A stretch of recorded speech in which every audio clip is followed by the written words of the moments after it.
ఇప్పుడు విజయ్ గారు అక్కడ అన్ని సీట్లు గెలవడానికి కారణం తను ఇచ్చిన మేనిఫెస్టో అని జెప్పేసి గూడా తను ఇచ్చిన హామీలని జెప్పేసి గూడా అంటూ ఉన్నారు. అది గూడా కొన్ని 2 తెలుగు రాష్ట్రాల్లో నుంచే కాపీ కొట్టాడు అని జెప్పేసి గూడా ఈ విధంగా గూడా కొందరు అంటూ ఉన్నారు.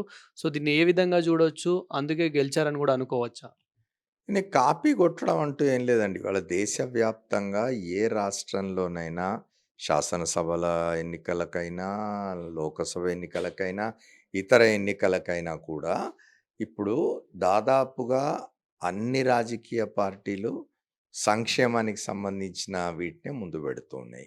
అంటే పేదలకు సంబంధించిన విద్య గానీ, వైద్యం గానీ, ఆరోగ్యం గానీ, వ్యవసాయానికి సంబంధించి గానీ, లేదా వికలాంగులకు సంబంధించి, వృద్ధులకు సంబంధించి, వితంతువులకు సంబంధించి వాళ్ళందరికీ సంక్షేమానికి సంబంధించి వాళ్ళకి పెన్షన్లు ఇవ్వడం గానీ, వాళ్ళకు చదువుకోవడానికి డబ్బు, ఆరోగ్యం కోసం వైద్యానికి డబ్బు, ఉచితంగా ఇవన్నీ చేస్తామనే ప్రామిసెస్ ఇవాళ దేశం అంతటా ఎక్కువైపోయినాయి.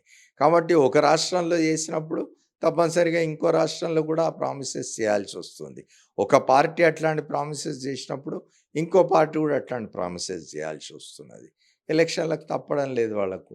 ఈ ఫ్రీబీస్ అంటే అన్నీ ఉచితంగా ఇస్తామని చెప్తే తప్ప ఓట్లు పడని పరిస్థితికి ప్రజల్ని రాజకీయ నాయకులే అట్లా అలవాటు చేసినారు.